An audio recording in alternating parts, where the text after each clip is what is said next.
All right, your next fight is coming at you from the heavyweight division. We have Augusto Sakai versus Dontel Mays. Let's look at Augusto Sakai first. Guys, Augusto Sakai is coming in here with a 4-fight losing streak, all by KO. It's been bad. It's been really bad. But he's dropping down when it comes down to level of competition with this fight. When you look at those people that knocked him out, I mean, he's getting knocked out by Alistair Overeem. We know he's retired, but we know he still had power towards the end.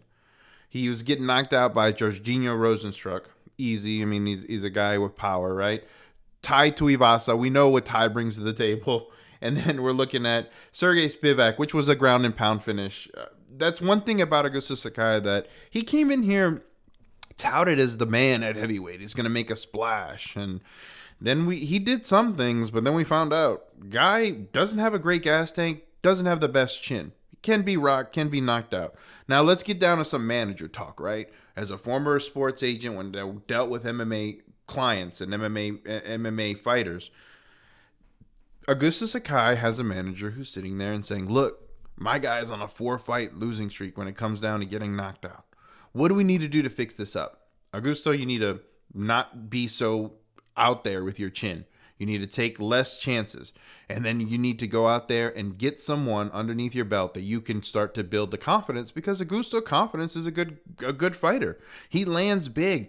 The issue again is like he just puts himself out there.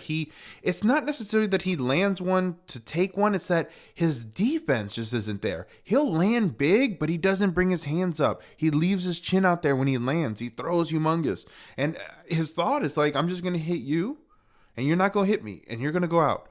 And sometimes that doesn't happen. Sometimes he gets hit back. And Augusto Sakai is one of these fighters that I always say it's like Street Fighter. If you guys have ever played Street Fighter or any kind of fighting game ever when you were a kid, it's like when you get hit, your meter goes down a little bit. Your health meter it just continuously just gets hit until you eventually get KO'd, right?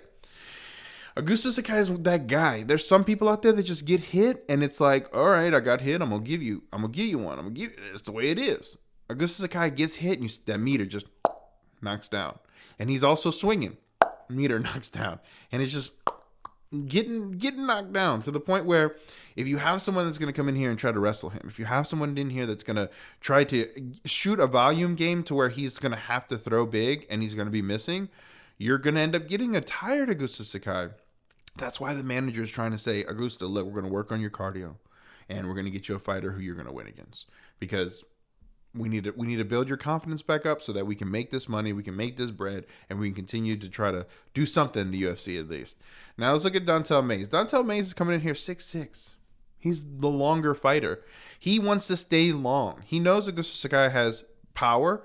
Dontel Mays doesn't care. He also believes he has power, so he wants to stay long. And Dontel Mays does have in his game plan to eventually try to go for a takedown if it's there.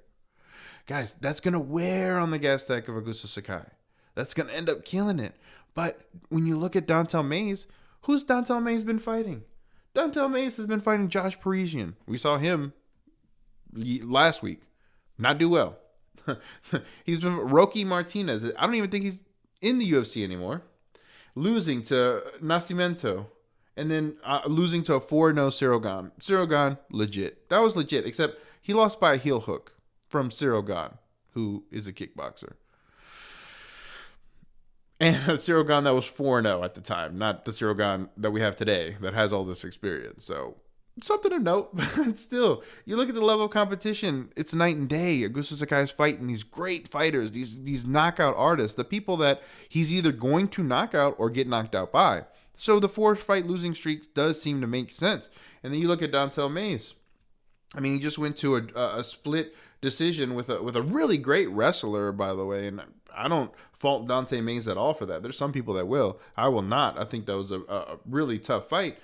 And yeah, the guy ended up popping for something. So ended up being on top of it. So needless to say, looking at Dontel Mays, if he can go out there, get the takedowns, wear on Sakai, he's going to win this fight, because Sakai's just not that guy. Not the guy that can come out here and do the cardio work, come out here and swing big and land big.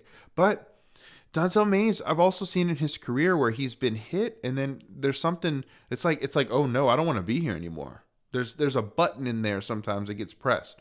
And so you have to be weary. You have to be careful. You can't be putting huge money on someone like Dontel Mays. And honestly, when I first saw this, I thought Augusto Sakai had the tools and had the right game plan and had everything to win this fight. But when you dig further deep and you're like, man, I mean, he's a gasser. You gas Augusto Sakai, you win. You can take him down, you can ground and pound, you can finish him. And then you look at Dontel Mays. Dontel Mays is probably going to look for a takedown here. If it's open, but it's probably going to be open. It's probably going to happen.